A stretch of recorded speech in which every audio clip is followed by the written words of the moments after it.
Hi there, loves. It's Jess, and welcome to the first in a really cool training series that I'm super excited about, all about sales. So, sales is something that I literally could talk about for hours and hours and hours. But what I want to do with this training series is really give you an opportunity to learn about consultative sales in a quick, easy, and fun way. So I'm going to be talking you through how you can run a consultative sales process that actually gets your clients screaming hell yes on your discovery call rather than we'll have to wait and see. So this week I'm going to be talking to you all about the art of relationship building. Now, relationship building is super important, but we don't actually do it enough. Now, you're probably sat there thinking, but Jess, I'm in 1,000 Facebook groups and I regularly engage and I introduce myself on a regular basis, but I'm just not picking up clients. Now, my answer to you is that you're doing the right things, but you're probably not being consistent with them. Back when I was working in corporate, I had great sales teams. Now, these people were super sellers, they actually really enjoyed the job, and they knew exactly what they were doing. But I found that we would go through cycles where actually I would look back and think, I seem to have an awful lot of salespeople that are chasing down new clients. We're not getting as much repeat business.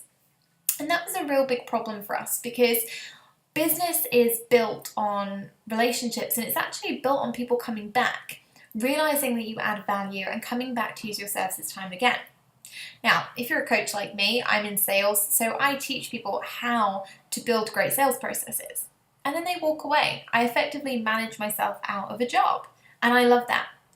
But the way that I run my sales process is that a lot of my business then comes back in through referrals or through people wanting to launch new products or services and actually booking on for further intensives with me or catch-up calls and things like that. You might be running a different process. If, for example, you're a health coach or a relationship coach, your programs probably last longer and actually are quite possible for people to re-sign into. So, for example, if you're a relationship coach and you want to teach someone or take somebody from that moment that they have gone from breakup to back into dating, that's fantastic. They're feeling empowered, they're feeling confident, they're feeling good. And then you might re-sign them because they might say to you, actually, I'd like to continue working with you through the online dating phase, right through to the point that I actually meet the one. Okay, so lots of opportunities for you to be picking up repeat business. And it's one of the reasons that relationship building and good relationship building is so important. So let's dig a little deeper into what that really means. Back over in my corporate days when my team was kind of not picking up repeat business and not actually providing key services on a repeated basis to key clients, my biggest problem with it was that it was a time waste. It wasn't that we were making less money. I mean, that was a big issue, don't get me wrong, but we were wasting so much time because my team was consistently going out there and they were spraying the market with their messages, introducing themselves everywhere, building relationships with people, and then as soon as they'd made the sale, they were running for the hills and they were leaving the next sale opportunity on the table for somebody else to pick up. Now, when we apply this to the online entrepreneur world, it can seem like it's a really different space, but bear with me because I promise it's exactly the same. When you're an online entrepreneur, you can get so caught up in being busy and you can be introducing yourself in every group and making valuable posts everywhere and feeling like you're really engaging and that you've spent your entire day on Facebook and that a client should come from it. But actually, you're probably missing the people that you've already connected with on a deeper level. Introducing yourself is really key. Building relationships in groups is really key, but it's something that's actually built over time. You see, people buy from people they know, like, and trust. So when you're out there spraying the market with your introductions, you're establishing a know, like, trust factor with people. Okay, so you're establishing yourself as the expert. But then when you don't show up in that group for a couple of weeks, or when you've suddenly got 40 or 50 groups that you're trying to do everything in, you find that you're only connecting with people on a shallow level. And so actually, you are doing exactly what my team were doing, kind of running from the hills because a sale perhaps hadn't been made yet.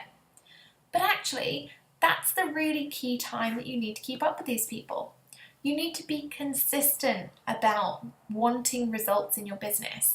And that means you need to be consistent about the content you're putting out. So you really need to be thinking, okay, what does this mean for my business? Well, if you try and focus on 40 to 50 groups at a time, you're going to have to work a lot harder than somebody who is setting up in the same space as you and actually just focusing on 4 or 5 groups. The reason being that you're scrabbling around with, let's say, another 80% of people in your area, trying to find in Facebook groups your ideal client that says, hey, I'm looking for a health coach, or hey, I'm looking for a relationship coach, or hey, I'm looking for a business coach. And everybody jumps on those posts. So you aren't getting that relationship building, you're just one in a kind of faceless sea of coaches.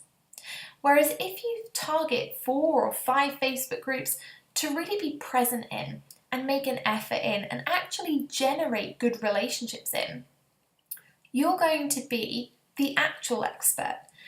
And instead of having to jump on a post and say, yes, I'm also a business coach, or yes, I'm also a health coach, you're going to be the person that those people come to in that group and say, hey, you're that sales coach, or you're that business coach.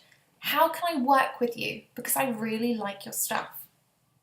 So, why should you always build relationships, even when you don't think they're leading to a sale? Well, people buy from people they know because they know that they're going to deliver and they trust them. So even though people might not be buying from you right now, that just means they're building up their trust factor of you. They're understanding what it is that you do and whether or not they like your style and whether you could potentially be someone that they would work with. Building relationships actually means that you're building bigger networks. Taking the time to consistently post valuable content into different groups means that you're actually building better networks. You're going to see more referrals, and actually you're going to see more regular sales because people have established you as the authority and expert in that space. So even if they don't use you, they're going to refer somebody that will. And quite simply, the final point on that is that supply and demand is helped by great relationships. If you post consistently, if you are consistent in your branding, in your image, and telling people what it is that you are the specialist in, you're going to find that you consistently keep in touch with your ideal client. And when you consistently keep in touch with your ideal client, you actually identify their problems quicker, you create solutions, and that means that you become the go-to person.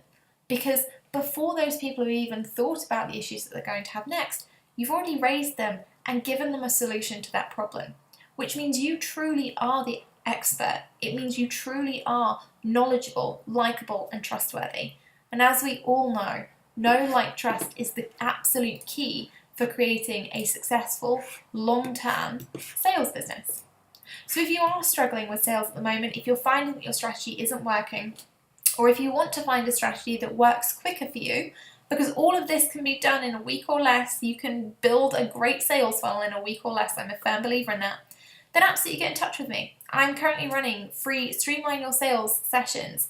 15 minutes, me and you will be talking about what your sales process looks like, and I'll be giving you the real skinny on how to make it work effectively. In your own style, of course. I'll speak to you soon.